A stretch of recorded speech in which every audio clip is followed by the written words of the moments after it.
Mabuhay Philippines! Welcome sa aking YouTube channel.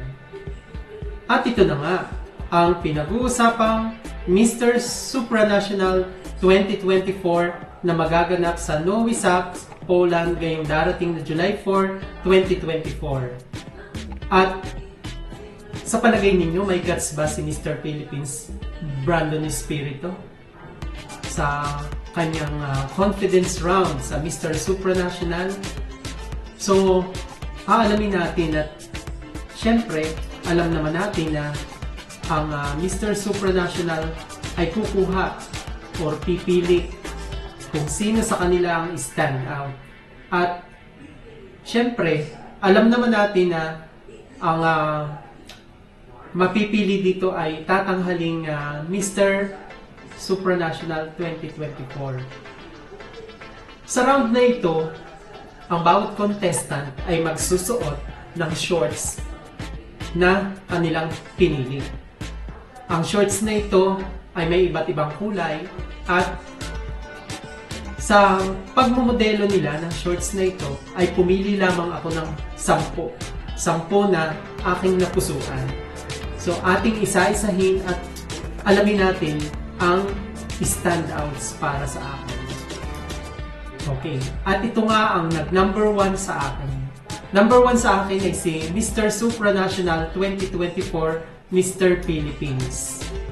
Kitang-kita naman ninyo na lutang ang pagka-Pilipino niya. At sa tindigan pa lang, panalong-panalo na, di ba? At bagay na bagay pati sa kanyang kulay na sinuot na shorts ay yung mint green. Bagay sa kanyang skin tone at syempre hangking-hangke ang dating. At medyo nagpapakit pa. Siyempre, kailangan niyang makuha ang judges sa kanyang pagmumodelo ng shorts na ito. Ano sa palagay ninyo? Tama ba ang hula ko? Number 1 para din ba sa inyo si Mr. Supranational 2024 Brandon Espiritu? Kayo ang humusga. Okay, next, para sa akin, ang number 2 para sa akin naman ay si Miss Supranational Czech Republic. So, bagay na bagay din sa kanya yung mint green na kanyang sinuot at syempre, lutang na lutang din ang kanyang pagmumodelo at hunting-hunting din ang dating niya. At syempre, gagawin din niya ang lahat upang masungkit ang inaasam-asam na crowd. So, syempre, napansin ko lamang na marami siyang tattoo, pero carry bells naman niya. Caring niya ang datingan, the way na minumodelo niya ang kanyang shorts. Okay, so yan ang aking number 2. At ito naman ang number 3 para sa akin. Okay, ang number 3 para sa akin mga kamabuhay fans ay si Mr. Brazil. Si Mr. Brazil na si Matheus May ay kitang-kita naman ninyo na may maamong mukha. Hangking-hangking din ang ting. Pwede rin talaga siyang pang supranational at sa palagay ko, kayang-kaya rin niyang masungkit ang corona. Okay, so yan ang number 3 para sa akin. Si Mr. Brazil, na walang iba kundi si Matheus May. Next, ang number 4 para sa akin ay si Mr. Supranational Ecuador. Si Mr. Supranational Ecuador ay si Fernando Mendieta. Hangking-hangke din ang datingan at syempre moreno. Siya'y Latino, kaya pagdating naman sa mga Latino talagang sa labanan talagang hindi rin patatalo. Talagang ito'y rivalry, ang mga Latino ay rivalry ng mga Filipino, ng mga Asian. Moreno din ang kanyang skin tone, kaya lang matured ang mukha with the birded face at syempre may di pa shades pa na clear glass at bagay ang kanyang hunky shorts na medyo orange at nagpipink na swimwear. Okay, sa palagay ko, makukuha rin ito ang corona. So yan ang number 4 para sa aking mga kamabuhay Philippines. Okay, next ang number 5 para sa akin naman ay nakuha naman ni Mr. Supranational Laos na si Sanon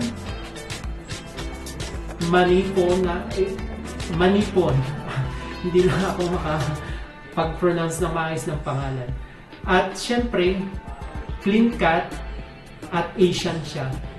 Smooth ang skin, a little bit hunky at very very playful. So, yun ang number 5 para sa akin mga kamabuhay fans.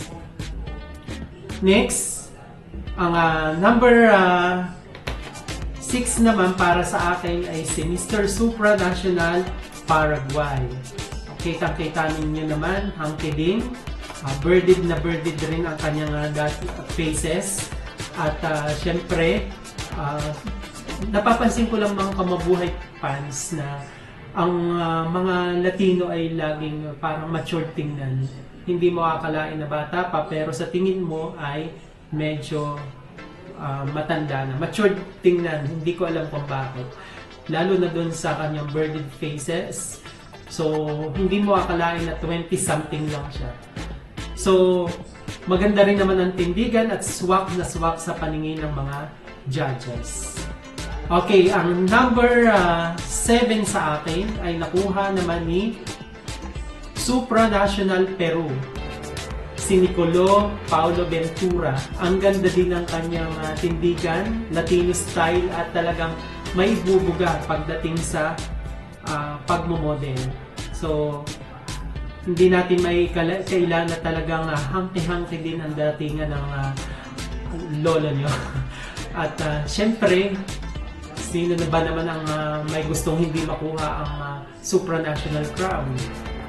Kaya bagay na bagay at may ibubuga talaga si Mr. Supranational pero walang iba kundi si Nicolo Paulo Ventura mula sa bansang Peru. Next, we have ang susunod naman, ang number 8 para sa akin ay nakuha naman ni Mexico. Walang iba kundi si Andre Slay. So mga Latino Slay nga ang tawag nila.